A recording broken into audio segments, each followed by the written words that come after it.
हसीन महोदय, मैं आभारी हूं वक्फ संशोधन बिल की बहस में भाग लेने का आपके ने अवसर दिया। मैं इस बिल का पुरजोर विरोध करते हुए कुछ जो इसके मुख्य बिंदु हैं उस पर चर्चा करना चाहता हूं। माननीय मंत्री जी जब ये बिल प्रस्तुत कर रहे थे तो इन्होंने कुछ विशेष बिंदुओं पर बल दिया। उन्हीं बिंदुओं पर मेरे सवाल केंद्रित हैं। इन्होंने कहा कि इस बिल के माध्यम से सरकार वक्फ की संपत्तियों का संरक्षित करना चाहती है। सवाल इस बात का है कि वक्फ की संपत्तियों को संरक्षित करने के उद्देश्य से इस संशोधन बिल की क्या जरूरत आ गई। आप वैसे भी वक्फ प्रॉपर्टी को संरक्षित करने के लिए उस दिशा में सहयोग कर सकते थे। अलग बिल बना करके आपने ये प्रयास किया और आपके मंत्री जी ने कहा कि इसके माध्यम से हम देश में जो अल्पसंख्यक बैकवर्ड तबका, पसमानदा तबका के मुसलमान है उसको अधिकार देना चाहते हैं, उसको इस प्रॉपर्टी का लाभ देना चाहते हैं। देश के बहुसंख्यक तबके का तो रिजर्वेशन ये सरकार खा गई और उत्तर प्रदेश के और भारतवर्ष के अल्पसंख्यक समुदाय के पिछड़ों का इतना दर्द है ये तो समझ में बात नहीं आती। इन्होंने ये भी कहा कि इस बिल के माध्यम से हम अल्पसंख्यक महिलाओं के कल्याण की योजनाएं लाएंगे, उनका कल्याण करेंगे, उनकी सहभागिता इसमें होगी।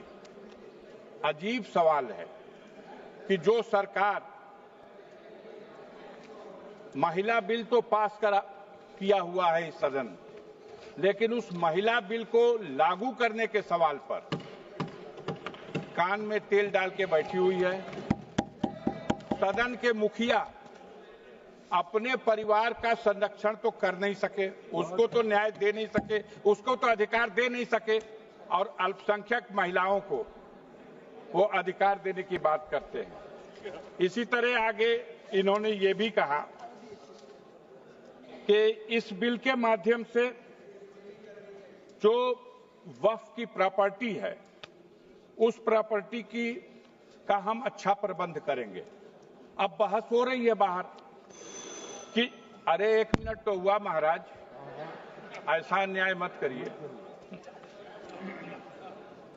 बाहर ये बहस चल रही है। हमसे लोगों ने पूछा कि राष्ट्रीय स्मारकों का तो ये संरक्षण कर नहीं पा रहे हैं। देश का लाल किला बनाया शाहजहां ने और उसको दे दिया गया संरक्षण करने के लिए किसी प्राइवेट को।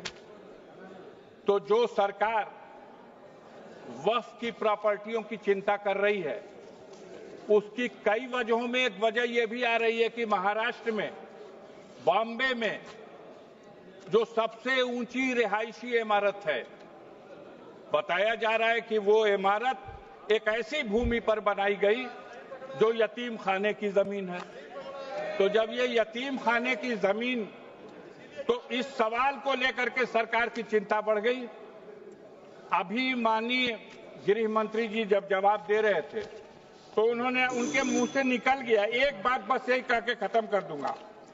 उन्होंने कहा कि वक्फ की प्रॉपर्टियों पर जो मस्जिद और ईदगाहें हैं, कब्रिस्तानें हैं, इसको नहीं छुएंगे, लेकिन जो रिक्त जमीनें हैं विवाद रहित कर करके उन प्रॉपर्टी को बेचेंगे और उससे गरीब महिलाओं को और पिछड़े मुसलमानों को लाभ पहुंचाएंगे। धन्यवाद महोदय। ये कौन बेचेगा? माननीय सदस्य श्री अमरिंदर सिंह ये तो वही नीति आ गई जो लोग कहते आए हैं सिंह जी कि बेचने और खरीदने का ही